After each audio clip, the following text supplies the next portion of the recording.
Hi everyone, welcome back to my channel. आज के इस वीडियो में हम एक टॉपिक डिस्कस करने वाले हैं जिसका नाम है method of variation of parameters. और ये जो मेथड होता है किसी भी second order non homogeneous equation का जनरल सॉल्यूशन निकालने के काम आता है। कोई भी हमारी नॉन लीनियर डिफरेंशियल इक्वेशन होती है ऑफ एनी ऑर्डर, तो उस सॉल्यूशन के लिए हमने बहुत सारे मेथड पढ़े हैं, जिसमें एक CF प्लस PI मेथड होता है, complementary function plus particular integral. और उसके बाद जो एक दूसरा मेथड हम यूज करते हैं वो है वेरिएशन ऑफ पैरामीटर्स। तो जैसे कि इसका टाइटल ही बता रहा है कि इसमें हमें क्या करना होगा, जो पैरामीटर्स होते हैं उनको वेरी करके और तब सॉल्यूशन निकालना होता है। ये कैसे करते हैं इसको मैं अभी एक्सप्लेन कर देती हूँ, लेकिन इस मेथड को स्टार्ट करने से पहले हमें एक छोटा सा टॉपिक है जो इसमें यूज होगा आगे, वो मैं आपको बता देती हूँ, जिसका नाम है रंस्कियन।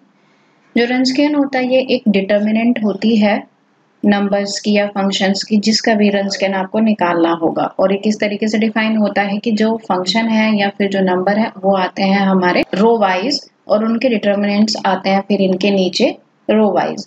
फॉर एग्जाम्पल सपोज मैं ले रही हूँ कि मुझे x और x स्क्वायर का रंस्कियन निकालना है। तो ये रंस्कियन क्या हो जाएगा, इसको हम w जो इसका नाम है उसके फर्स्ट लेटर से रिप्रेजेंट करते हैं। और अगर मुझे x और x स्क्वायर का निकालना है तो ये डिटर्मिनेंट हो जाएगी, जितने फंक्शंस होते हैं या जितने नंबर होते हैं उतने ही ऑर्डर की हमारी डिटर्मिनेंट बनती है। यहाँ दो फंक्शन है तो 2 क्रॉस 2 की बनेगी, और इसमें जो फर्स्ट रो आएगी वो ये फंक्शन एज इट इज आ जाएंगे। जो सेकेंड रो बनेगी अब वो इनके डेरिवेटिव बनेंगे। अब ये फंक्शन है तो इसका फर्स्ट टाइम डेरिवेटिव यहाँ आ जाएगा और ये वाले फंक्शन का फर्स्ट टाइम डेरिवेटिव यहाँ आ जाएगा। अब ये 2 क्रॉस 2 की डिटर्मिनेंट है तो इसको सॉल्व करना बहुत इजी है। इसका सॉल्यूशन हो जाएगा 2x square minus x square equal to x square. For example अगर हमें ये तीन फंक्शन के लिए करना होता सपोज x स्क्वायर और x क्यूब, तो अब हमारी जैसे मैंने कहा कि जितने फंक्शन है उतने ऑर्डर की हमारी डिटर्मिनेंट बनेगी, जिसमें जो फर्स्ट रो है वो फंक्शंस एज इट इज आ जाएंगे। तो ये हमारी फर्स्ट रो बनी। जो सेकंड रो बनेगी अब वो उनका एक एक बार डेरिवेटिव आ जाएंगे, और जो थर्ड रो बनेगी वो क्या बनेगी, इन फंक्शंस का सेकंड टाइम डेरिवेटिव, या फिर जो सेकंड रो है उसका एक बार और डेरिवेटिव। तो ये कितना बन जाएगा 0, 2 और 3x। अब इसको आप बहुत इजीली सॉल्व कर सकते हो। 3 क्रॉस 3 की डिटर्मिनेंट आपने सॉल्व करनी सीखी हुई है। तो रंस्कियन यहाँ इसलिए इम्पोर्टेंट था क्योंकि जब हम ये मेथड पढ़ेंगे, इसका जो प्रोसीजर है उसमें हम रंस्कियन को यूज करेंगे। तो सपोज करें हमारे पास कोई सेकंड ऑर्डर डिफरेंशियल इक्वेशन है। फॉर एग्जांपल हमारी इक्वेशन है y double dash plus p of x plus y dash plus q of x y equal to r of x। ये हमारी कोई सेकंड ऑर्डर डिफरेंशियल इक्वेशन है। अब इसका solution क्या होगा, आप लोगों ने पढ़ा है कि इसका जो सॉल्यूशन होता है that is CF plus PI, that means complementary function plus particular integral. अब ये कहाँ से आता है, ये जो हमारा राइट हैंड साइड फंक्शन होता है इसको अगर हम 0 रख देते हैं तो ये वहां से आपको कॉम्प्लीमेंट्री फंक्शन देता है। तो सपोज दिस इज इक्वेशन 2 और यहाँ से हमारे सॉल्यूशन आते हैं। अब ये रैंडम इक्वेशन है तो सपोज जो हमारे सॉल्यूशन आए वो y1 एंड y2 क्योंकि ये सेकंड ऑर्डर की है तो दो ही सॉल्यूशन आएंगे जो एक दूसरे से इंडिपेंडेंट होंगे। और इस इक्वेशन का जो सॉल्यूशन होगा इस केस में वो क्या बनता है, C1 y1 plus C2 y2। ये जो C1 C2 होते हैं ये हमारे आर्बिट्रेरी कॉन्स्टेंट्स होते हैं,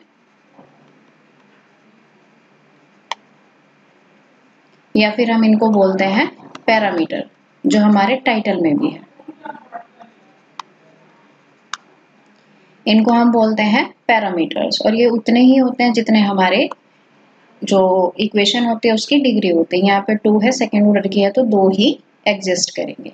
अब जैसे टाइटल में है वेरिएशन ऑफ पैरामीटर्स, तो ये जो पैरामीटर्स होते हैं इनको हम वेरी करते हैं, चेंज करते हैं, और उनकी हेल्प से हम ये पर्टिकुलर इंटीग्रल निकालते हैं, और तब हम वापस से जो PI आएगा और CF आएगा उनको कंबाइन करके ये सॉल्यूशन निकालते हैं, राइट। तो ये छोटा सा चेंज होता है इस मेथड में। जो प्रीवियस हमारा सॉल्यूशन हम निकालते हैं जो मेथड होता है उससे अलग होता है। तो इसके लिए हमें PI निकालने के लिए CF की रिक्वायरमेंट होती है। और CF कहाँ से आता है, इस तरीके से ये पूरे प्रोसीजर से हम CF को निकालते हैं। अब जो आपका PI आया है, जो पी आई बनेगा वो क्या बनेगा, वो इस सी एफ की हेल्प से बनेगा, इस सॉल्यूशन की हेल्प से बनेगा, जिसमें हमें C1 और C2 को रिप्लेस करना है, वेरी करना है। किससे? सपोज आपने C1 को वेरी किया है कोई न्यू फंक्शन V1 से और C2 को रिप्लेस किया है न्यू फंक्शन V2 से, और ये भी अपने आप में x के फंक्शन है। तो यहाँ पे जो हमारा ypx बनेगा यानी pi फंक्शन सॉल्यूशन हम जो एज्यूम कर रहे हैं वो क्या बनेगा, v1 y1 plus v2 y2। Now this is P जिसमें जो ये v1 और v2 होते हैं ये आपके अननोन होते हैं जिनकी वैल्यू आपको कैलकुलेट करनी होती है। यहाँ पे मैं इसका प्रूफ नहीं बता रही है कैसे आता है, अगर आपको जानना हो तो आप मेरे को कमेंट बॉक्स में कमेंट करके बताइएगा, मैं आपको इसका पूरा प्रूफ बता दूंगी कि v1 v2 की वैल्यू जो अब मैं लिखने वाली हूँ वो कहाँ से आती है। तो अब ये v1 v2 क्योंकि हमारे लिए अननोन है और इनकी वैल्यू को जब तक हमको मालूम नहीं होगा तो हम पी निकाल नहीं सकते हैं। तो v1 और v2 को कैलकुलेट करने के फॉर्मूले होते हैं, वो क्या होता है, माइनस इंटीग्रेशन rx जो आपका इक्वेशन में राइट हैंड साइड था। ये जो आपकी फर्स्ट इक्वेशन है जिसमें जो ये राइट हैंड साइड फंक्शन था rx अपॉन ए नोट होता है जो ये highest order derivative term appear होती है, इसका जो कोफिशिएंट होता है। यहाँ पे 1 है, मैंने यहाँ 1 लिया है तो यहाँ 1 आ जाएगा। मैं यहाँ इन जनरल ए नोट लिख देती हूँ जिसकी वैल्यू है 1 इंटू y2। v1 निकालेंगे तो हम y2 को यूज करेंगे, जो ये y2 हमारा सॉल्यूशन आया था, upon Wronskian of y1 and y2 into dx। अब ये रनस्किन ऑफ y1 y2 मैंने आपको बता ही दिया है। अब अगर हमें सपोज करिए जैसे मैंने ऊपर बताया था कि हमें दो फंक्शंस का रनस्किन निकालना होगा तो ये 2 क्रॉस 2 की डिटरमिनेंट बनेगी जिसमें जो पहली रो है वो y1 y2 बनेगी और जो सेकंड रो है वो y1 dash plus y2 dash बनेगी। अभी 2 क्रॉस 2 की डिटरमिनेंट है तो इसकी वैल्यू एक न्यूमेरिकल वैल्यू आएगी या कोई फंक्शन आएगा depending upon the value of y1 and y2। वहां से आप बहुत इजीली ये वैल्यू कैलकुलेट करके और यहाँ डिनोमिनेटर में रख दीजिए तो आपका v1 आ जाएगा। अब इसी तरीके से आप जो v2 निकालेंगे उसका फॉर्मूला क्या होता है, integration r of x into y1 upon a nought into Wronskian of y1 y2 dx।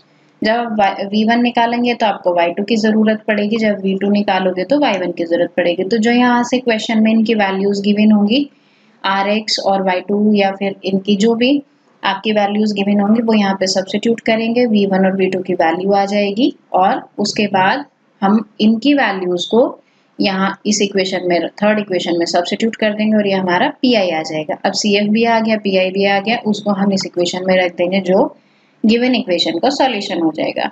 ये था पूरा प्रोसीजर। अब मैं एक क्वेश्चन करके दिखा देती हूँ जिससे आपको और ज्यादा क्लियर हो जाएगा। तो जो क्वेश्चन हम ले रहे हैं वो है d² + 1 into y equal to cosec x into cot x। तो इसका सॉल्यूशन आपको निकालना है बाय यूजिंग दिस मेथड। तो जो इसका सॉल्यूशन होगा वो क्या बनेगा, yx equal to C F plus P I.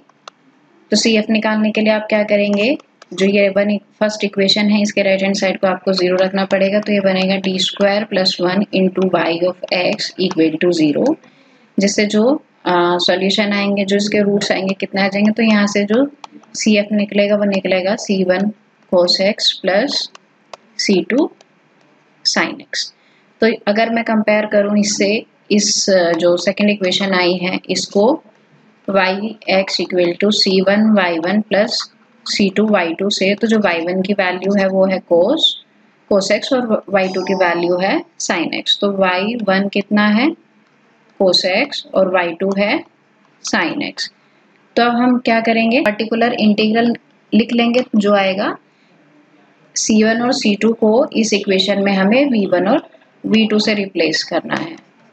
तो ये हमारा पर्टिकुलर इंटीग्रल बना जिसमें v1 और v2 दोनों अननोन है जिनकी वैल्यू हमको कैलकुलेट करनी है। तो फॉर्मूला यूज कर लेंगे हम, ये आ जाएगा, क्या होता था, y2 इंटू rx की वैल्यू यहाँ पे क्या है cos x into cot x, और y2 की वैल्यू भी मैं लिख लेती हूँ, ये जो है हमारी sin x अपॉन ए नोट क्या था, जो हमारी डिफरेंशियल इक्वेशन होती है उसका हाईएस्ट जो डेरिवेटिव होता है उसका कोफिशिएंट, जो यहाँ पे है 1 into Wronskian of y1 y2, वो हम अलग से निकाल लेते हैं। y1 कितना है cos x और y2 है हमारा sin x। तो ये क्या हो जाएगा, फर्स्ट रो में दोनों फंक्शन एज इट इज आ जाएंगे और सेकंड जो रो बनेगी उनके डेरिवेटिव आ जाएंगे। तो ये कितना बनेगा, cos square x plus sin square x equal to 1। तो रनस्किन की वैल्यू आ गई 1। अब इस इंटीग्रेशन का आप सॉल्व कर लीजिए। तो इसको सॉल्व करने के बाद आएगा हमारा ln mod sin x। अब इसी तरीके से आप v2 को निकालेंगे तो फॉर्मूले में वैल्यू सब्स्टिट्यूट कर रही हूँ। y1 की वैल्यू है cos x और rx की वैल्यू मैंने रख दी है cos x into cot x, और a नोट की वैल्यू भी 1 और रनस्किन की वैल्यू भी 1 इंटू dx। तो जब आप इसको सिंप्लीफाई करेंगे तो ये बनेगा हमारा integration of cot square x into dx, जिसको सिंप्लीफाई करने के बाद आएगा negative of cot x minus x। तो ये आ गया हमारा v1 और v2। इन दोनों की वैल्यू को हम, ये हमारी suppose this is third equation, equation third में रखेंगे तो हमारा जो pi आया है, दिस इज pi, ये आया है v1 की वैल्यू थी cos x into ln mod sin x, plus v2 की वैल्यू कितनी आई है, ये आई है, और इसके साथ है हमारा sin x। तो ये हो जाएगा sin x, मैंने इसमें से माइनस कॉमन लिया तो ये बाहर आ गया और ये बना cot x प्लस x। अब हमारे पास ये pi भी आ गया है और cf ऑलरेडी था, तो इन दोनों को ऐड करके हम इसका जो गिवन इक्वेशन थी उसका सॉल्यूशन लिख देंगे। जो सॉल्यूशन आएगा फाइनल आएगा c1 cos x plus c2 sin x plus pi की जो वैल्यू आई है उसको लिख देंगे। This is our final answer. तो आई होप आपको ये मेथड अच्छे से क्लियर हुआ होगा। अगर कोई डाउट हो तो मुझे कमेंट करके ज़रूर बताइएगा, और आप किस टॉपिक पे और वीडियोस चाहते हैं इस बारे में मुझे कमेंट करके ज़रूर बताइएगा। आई होप आपको ये वीडियो अच्छी लगेगी और समझ आ जाएगी। अगर आपने मेरे चैनल को सब्सक्राइब नहीं किया है तो प्लीज़ सब्सक्राइब इट, ताकि जैसे ही मैं नई वीडियो अपलोड करूँ आपको तुरंत नोटिफिकेशन मिल जाए। Thank you for watching.